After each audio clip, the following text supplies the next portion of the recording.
Hi, my name is Vahan Davoudian. I'm a physics experimentalist for 30 years, and today we are going to talk about artificial satellites, which is so important in our life for the communication and everything else. And in fact, they changed our life in so many ways. So this is my email and address. So artificial satellite by Vahan Davoudian, physics experimentalist, and this is my email, vahandavoudian@aol.com. In fact, I had to print this, and you can see this is like a cycle. And then because my best bet was to use cell phones, because this is part of our life. If we have no cell phone, if we have no television, if we have no communication, we have no life anyway. So this is the way it works. And then I have to go step by step and explain a lot. But the satellites are so important because, the globe, the Earth is so huge, and then we have to communicate. And on the other hand, it's globe and is curved, and then we have to have satellite. We have no choice. We cannot. It's not like a flat. We can use anything. It must be. We have to use satellite, and you can see these are the satellites, and we have so many. I will explain step by step. And imagine when we make a phone call, and then it goes to the local station, and you can see these hexagons, and this is the way it is divided on Earth. And I have no idea how many there are, but it is like hexagon, and on each one we have this antenna, or that they can receive the calls. And imagine they are sending to the satellite, and that is the way it works. So it's sending to the communication satellite here, and then from here is sending to the COSMAT. COSMAT means communication satellite. So they're sending to this communication satellite, and from here on is sending to solar power. Comes out with another one, and finally is routed to our telephone, which we can receive everything. Well, of course, there are so many things, and the first satellite was launched by Soviet Union in 1957, and that was breakthrough in science because it was, I will show you the picture in a minute, and that was breakthrough in science because before that no one had done anything like that. So it was in 1957, and that made a history, and the name was Sputnik. So let me put that up, and then you can see how they work.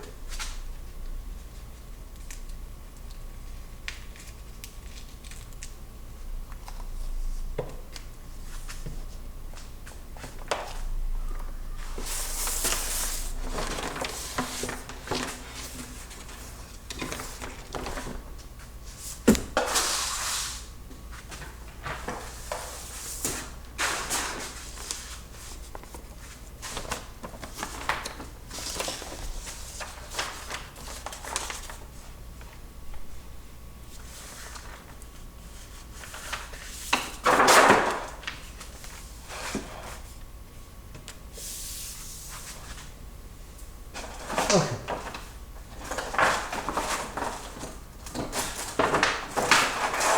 Before I start the satellite, I have to mention two of the greatest minds in the history of science, and was Sir Isaac Newton and Kepler. Why? Because they laid out the foundation for the satellites.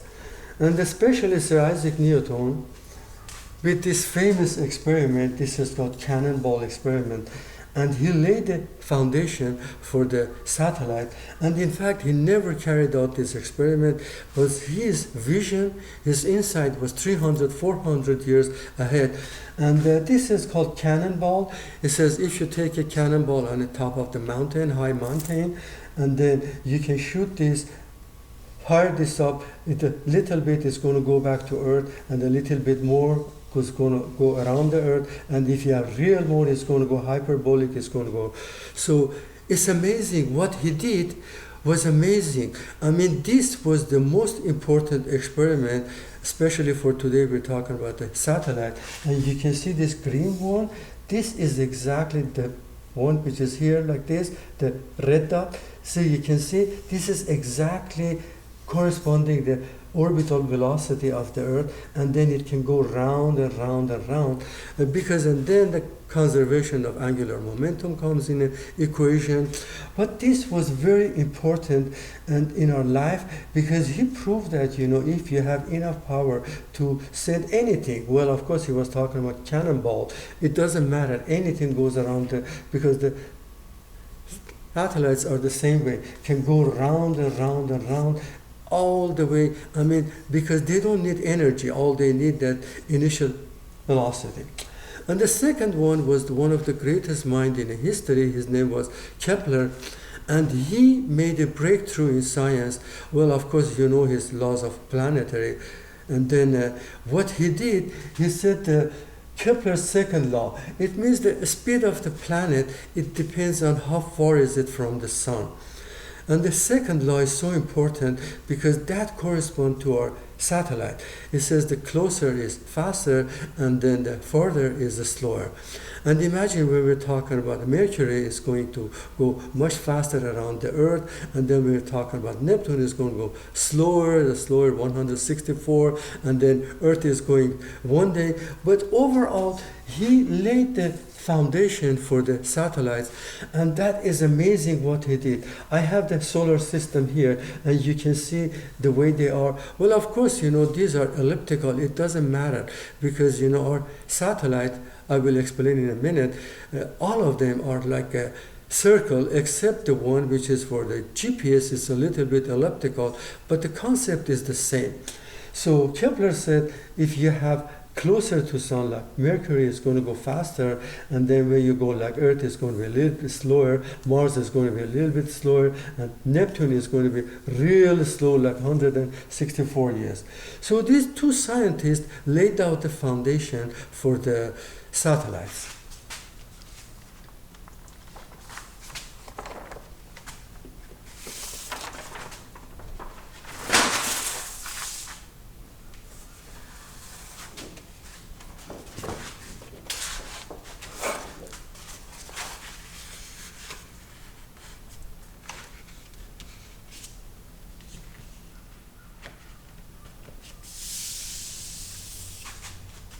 We have so many satellites because the Earth is so huge, so we have like a polar orbit satellite. So you can see this is the one which is orange, this is the polar, and it covers the entire Earth and rotating and brings the areas into view of everything. So this is the polar one.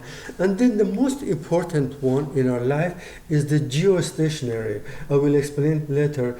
This goes around the Earth, you can see, and then it's exactly 1 day. So in other words, it's exactly like, Earth is rotating and the geostationary is going with the Earth. So it's so useful because every time we have reception, we can communicate. And his name was Arthur Clarke. I will explain later.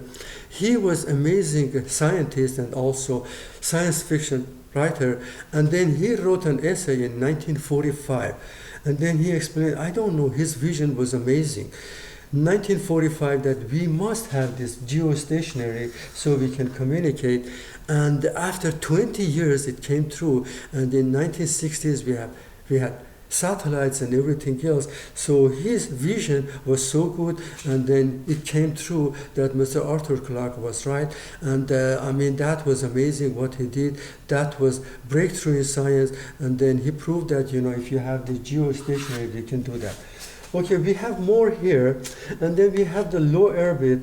Low orbit, so that is like, it's so important in our life, and you can tell that the space station is going to low orbit and it's so close to the Earth. Well, of course, we don't even have to go to different planets because this, International Space Station is like a planet for us. It goes around and around, and then we have like microgravity, and then we can do all kind of experiment and so and so. So this is the low orbit, and then the space station in this orbit, and then this is so important. The pink one you can see is called the GPS. GPS means Global Positioning System, because it's playing important role in our life. If we want to locate someone, it doesn't matter anywhere on the earth, because earth is, like a globe is curved, and then we can do it. I will explain later how it works. And then, I'm sorry, this is so important, this pink one. This is called the GPS. And imagine each one is so important, and then I will explain later why we have like 24 satellites just orbiting the Earth continuously. That is why we have reception. But overall, we must have 4 satellites in order to locate you or me or whoever, or a building or monument or anything like that.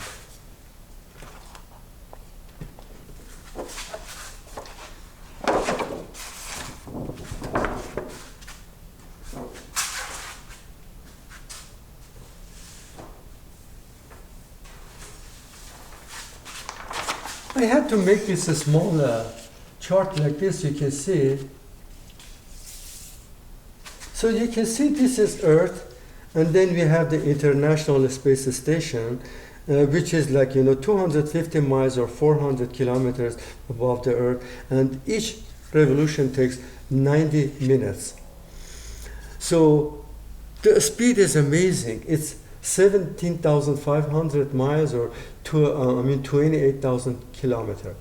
And then the other one comes the MEO or GPS, and it goes from 10,000 to 20,000 kilometers, and you can see the satellites are orbiting. And like I said, unfortunately it doesn't show here. It's a little bit elliptical. I will show the other one.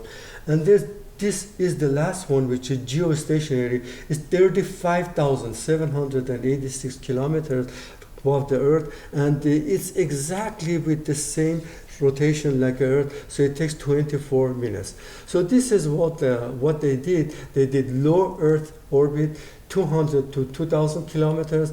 MEO or medium is 10,000 to 20,000 kilometers, which GPS are in this orbit, and then geostationary, which goes with the Earth, 35,786 kilometers.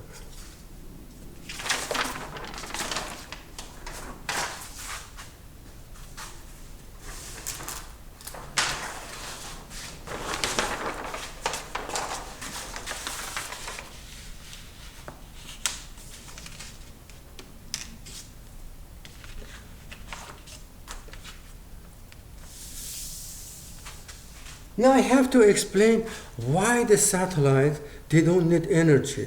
Why? They just orbit forever. And there's a physics behind it. And you can see, I got this chart over here, you can see, this is the gravitational force. You can see there's a satellite here, and then exactly the opposite side is a centrifugal force. That is so important. Why Mr. Isaac Newton did this without even conducting any experiment, because his vision was so good. Probably he was one of the most important scientists, most influential scientists in the history of mankind. And you can see when we launch a satellite like this, it's so important. We have to give it enough velocity, real speed, so it can go around and around forever without any extra energy. So you can see these forces are acting, and in fact what they do, they balance each other. So that's why they go in orbit. Like I have the space station here. You can tell how important. When the space station was launched, and then I remember I was following day by day, because I watched Science Channel all my life. And then how many, experiments they did, and God knows that was so important in our life. And one of them was Mr.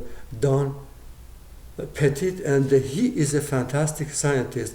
He conducted so many experiments. Without the space station, which is the biggest, satellite in our life, we couldn't even get that. And then Mr. Don Petit realized that he had, like grains of, salt, and then all of a sudden, it was in a plastic bag. They clumped together, and the reason why it was in microgravity. Without this International Space Station, we couldn't even do that. So thank you, Mr. Don Petit. And in fact, so many astronomers, physicists, they had a problem. Why? Those are formed after, all those, dust and debris in, space. That was true. In microgravity, things are acting different. Even though it was electrostatic, but it was okay. So those grains of salt clumped together, and that solved a big problem with how the planets are formed. And this is so important, and like I said, some of them are elliptical, which I'll show you in a minute, and you can tell that is the physics behind it, so they balance each other, and the force is perfect. And then if you put it in low orbit, it's going to go low orbit, but you know what? It's amazing, exactly like Kepler's law. When you put it on a geostationary, it's obvious. It's like Neptune. You have to have more, you have to go slower. But when you come closer, like a space station, you have to go faster. So in a space station is like a Mercury. And exactly they follow the Kepler's law.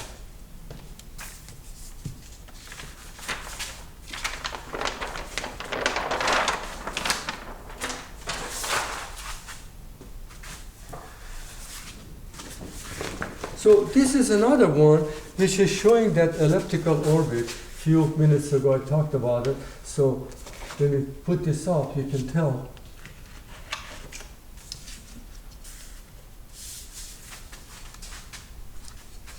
You can tell this is the space station or low orbit, but you can tell this is the geostationary. Well, of course, this is not orbital, but they had to expand it so you can visualize. But it goes around the Earth, and it's like 24 hours.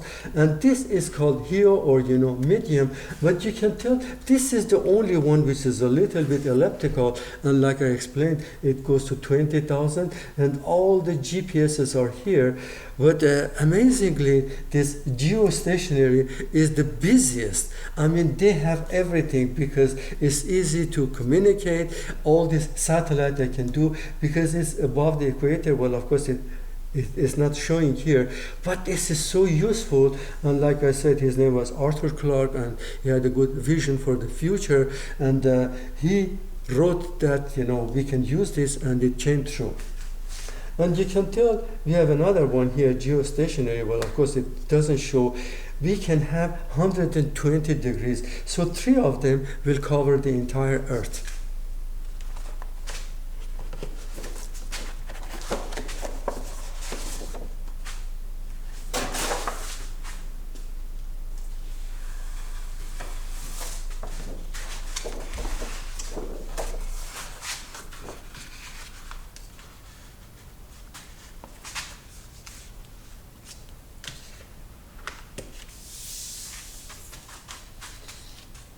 And this is amazing. In 1957, they launched this. It's called the Sputnik, and this was called the Sputnik 1. And then after that, they had the Sputnik 2, and they made a history. I remember I have seen in Edwards in California, they used monkeys, especially chimpanzee, which is so smart.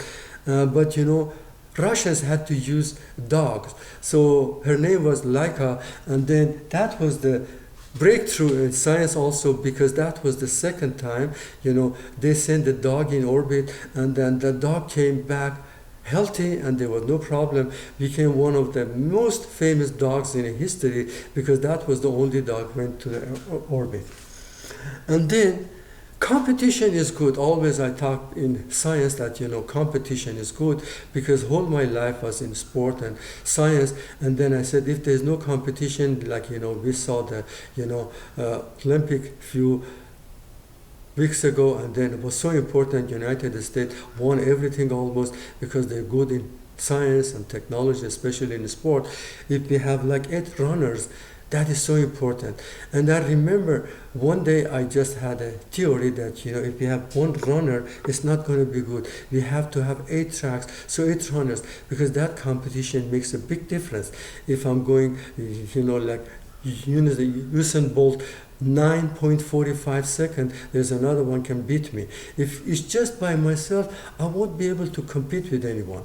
So this was in a Cold War, and then Russia was competing with United States. But United States, they beat us, but that's okay, which is good. United States woke up and then they realized they had to do their own.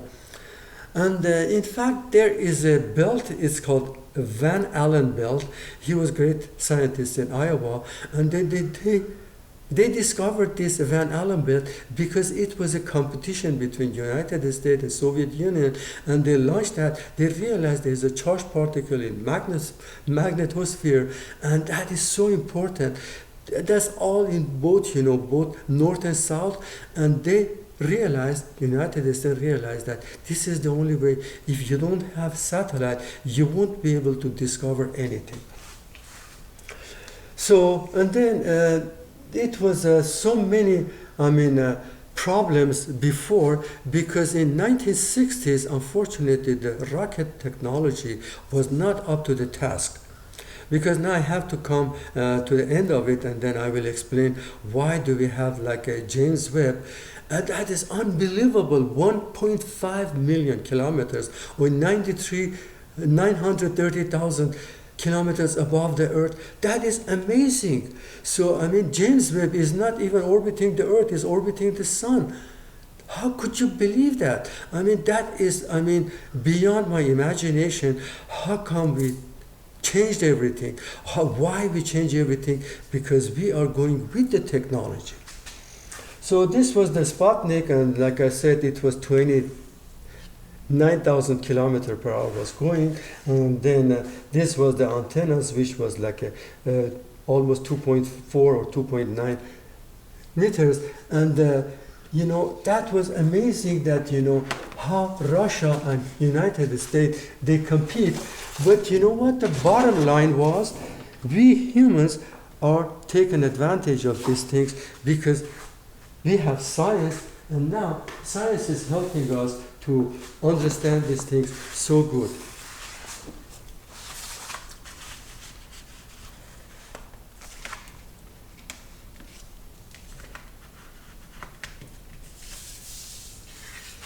This is very important, and you know what? This is the way we can track, and we can do everything.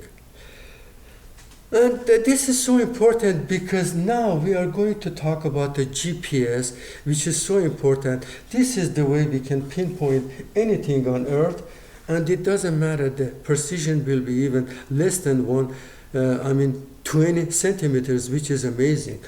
But there is a technique used for this, and you can tell here this is the globe, or this is our Earth. And then if we have like one satellite here and one here, and imagine this is like a radius and this is like a radius, we can circle it here, we can circle it here, and this is a pure geometry.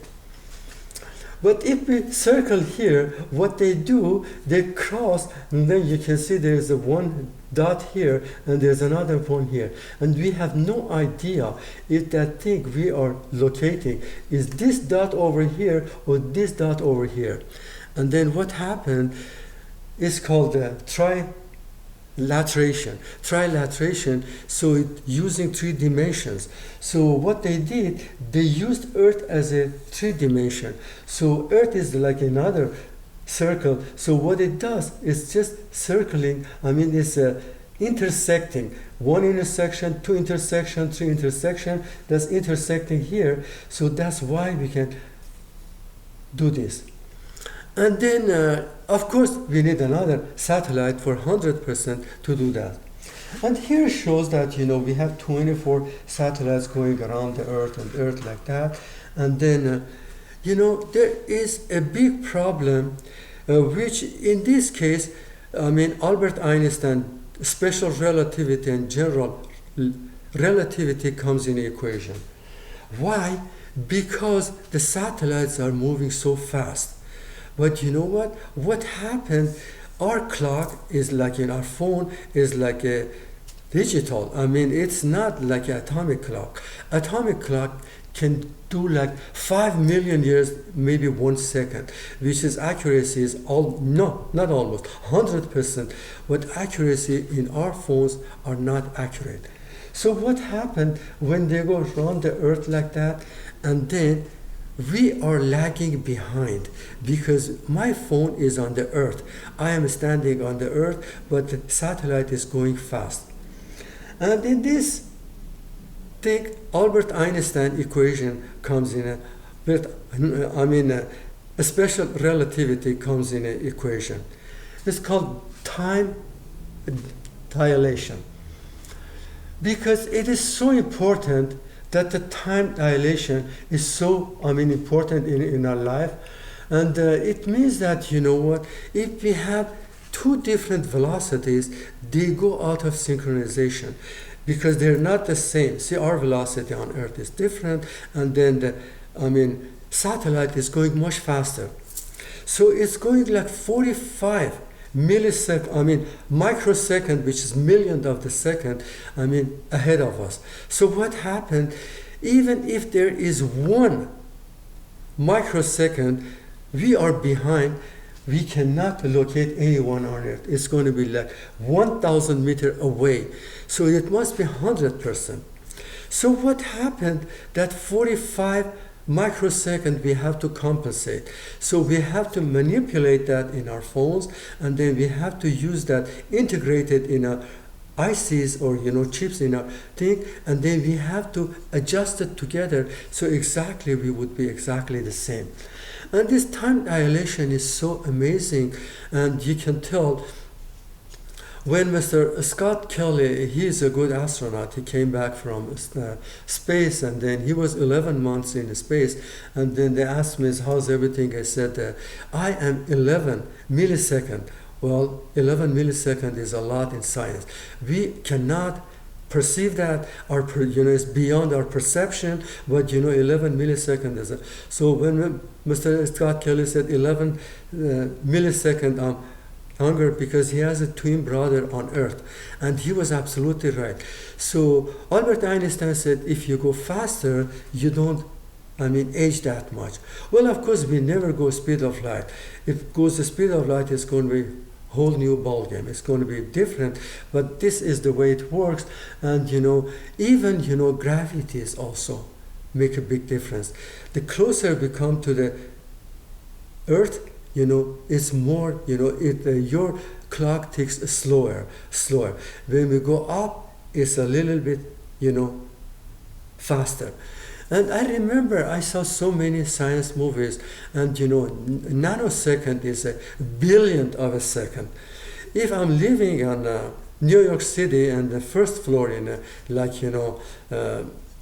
in those high building, 60, 70, 80, story buildings. If I'm living at the first floor, my clock is different.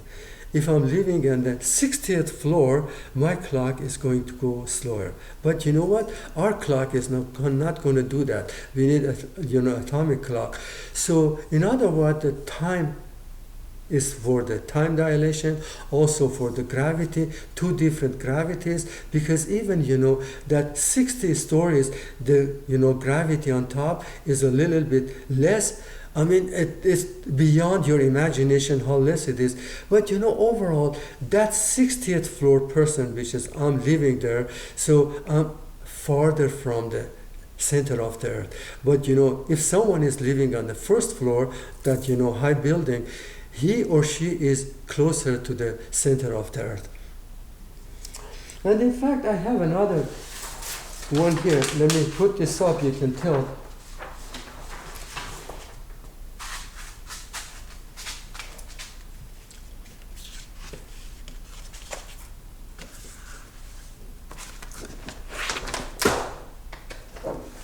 And the GPSs are going 12 hours, so each orbit, and then geostationary goes going to 24 hours, and then international space going 90 minutes, which is so close. And I have another poster. I just put this up. You can tell.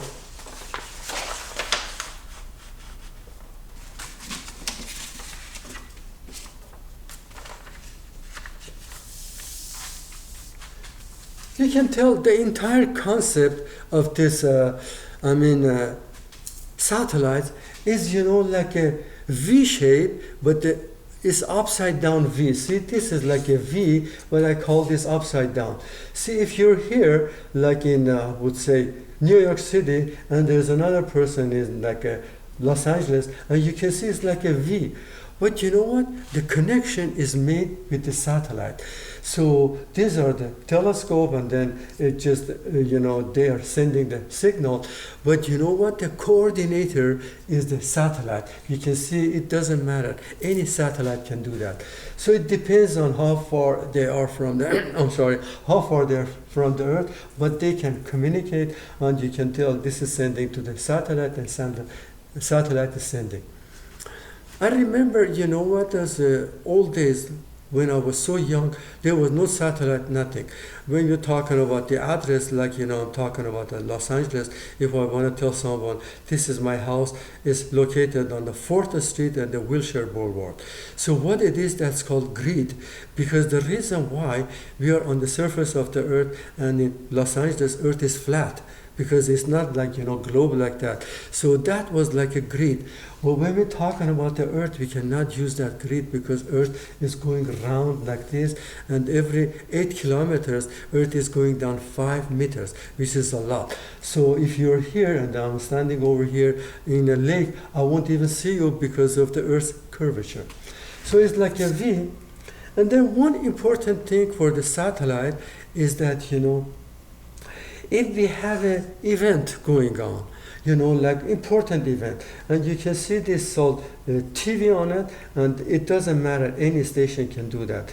This is a mobile, it's like a van or whatever, but they have the antenna and everything is installed. I've seen these things, vans are special. They are, custom made for these things. So this van can go here, anywhere in the Earth. It can be in China, it can be in United States, it can be in South America, and they can transmit to the satellite, and then satellite can transmit to another satellite, and the other people on the other side, like the globe, they can watch that, this event is happening, that can be sport, there can be anything, or there can be and see, this one is directed to the homes, and these are the stations, and you can see here how amazing satellite does. This is called urban area, rural, and remote. And it doesn't matter. Whatever moves, it doesn't matter. We can have this because, like I said, that time is coordinated, that time is, integrated in the ICs, in our chips, in our telephones. So no matter where we are, we can communicate. It's because of satellite. But I have to explain a little bit. I remember when Hubble telescope was launched, it changed our life. It revolutionized everything. Before the Hubble telescope, we had to use, ordinary telescope. But unfortunately, there is a problem. We have the atmosphere, and you know what? It's a refraction of light. Even the atmosphere is not like water, it doesn't reflect that much. Well, when you see the sun in the sky, when you see moon in the sky, it's not the actual location. The reason why our sight is different, and then the atmosphere, because atmosphere is between us, and then I'm looking from the earth and the atmosphere, and then comes the moon and then the sun. But if you want to see the real location, you have to go above the atmosphere. So what Hubble telescope did, it revolutionized everything, and then God knows they discovered so many things in technology and science, and then amazing how it changed our life. And overall, satellite can live like 20 years. I forgot to tell you how they work. They have transponder, and they have also thruster. Because if they don't have a thruster after 20 years, they go bad. They won't function. So that will pose a threat to the other satellites. So what they do, they have a thruster, it's like a small engine, they have it, so they can go away from that belt, whatever their orbit is, like sometimes like 200, 300 kilometers away, and they call it graveyard. And then that is not a good idea anyway, but we have no choice. If they go in a graveyard, and God knows how much junk we have in a graveyard. Sometimes I'm comparing our, graveyard for the satellite and the, debris and some other thing, junks in space with Saturn. Exactly, it's like a Saturn. We have so many, belts over there, and we have no choice, because sometimes some Australia did once, I remember, they just shoot them down or whatever, they come on Earth. But overall, when they come back to Earth, it's posing a threat. It might fall in the cities, and it's going to be dangerous for people. And imagine after that. About 3 years ago, I don't remember James Webb. When I studied this, God knows, I was watching that every day. That was beyond my imagination, that kind of technology. What they did, they changed everything. Before that, Hubble telescope could not penetrate through the dust and debris in space and then watch to see what is behind that dust. But James Webb solved that problem. The reason why, I don't know how they figured it out, that that infrared has a longer wavelength, so they can penetrate through that dust. And I'm glad they did that. But unfortunately, the bad thing is, if something goes wrong with the James Webb, we won't be able to fix it because the lifespan for that is almost 10 years, and it cost a huge money of $24 billion for the humans, which was a lot. But you know what? If we're improving the science, it's okay, because what James Webb did in this few years, it was so good in science. They discovered so many things, because that infrared can penetrate those those clouds, and then can see behind it. So I'm hoping you guys like this, and because like I said, there are so many things in satellites we can see, but overall they control our life. And imagine one day you wake up, and then if I go in the street, for instance, I interview people, what happened if I take away your phone, and then when you go home I take away your television? They said, no way. We don't want that, because our life is integrated in the telephone, television, or overall communication. I was in Los Angeles. I remember I was 24 years old, and then one doctor invited me to Disneyland, and then he picked up the phone and then called the operator after, because it was so much traffic in Disneyland. And then after 24 minutes they called him back, and then he could make the connection. But overall that process took us 32 minutes. I was so young, I remember. And that man was amazing. He was PhD in physics. And then we just chat and sat. But it was in a wild imagination for me that one day I can watch soccer, I can watch World Cup, and then World Cup is coming, and then we owe it to this satellite, and then we can watch, it's in United States, it's in Mexico and Canada, we can watch live. And it's amazing how much they change our life. And then we don't want that take for granted. And these satellites are so good, and they're improving every day. And that thruster, like I said, sometimes can go out of orbit, because they need that thruster. And the transponder is so important, because it can receive the signal and send more. Well, of course, there's so many other technical issues. I don't want to complicate things. And like I said, and that Albert Einstein, general relativity and special relativity is taken care of, because that's the way the time dilation works, and that is part of our life. And I'm hoping you guys like this, and then if you like this, you can subscribe this. And so many people emailed me, they love these ideas, and then I appreciate that. Your encouragement is so rewarding for me. And my next one is going to be artificial intelligence, which is so good. Well, of course, it's a little bit beyond my expertise, but I had so much research research on this, and then in 2 more weeks I will do that, and then it's going to be so much. And I'm hoping that when we publish that artificial intelligence, you can see how important it is to see what is the artificial intelligence, because my expertise was electronic and then the physics, and then I remember in 1999, and then IBM computer beat the best chess player, which was Russian chess player, which was beyond my imagination. So I will explain that, and then I'm hoping you guys like this video, and thanks a lot for watching, and have a good day.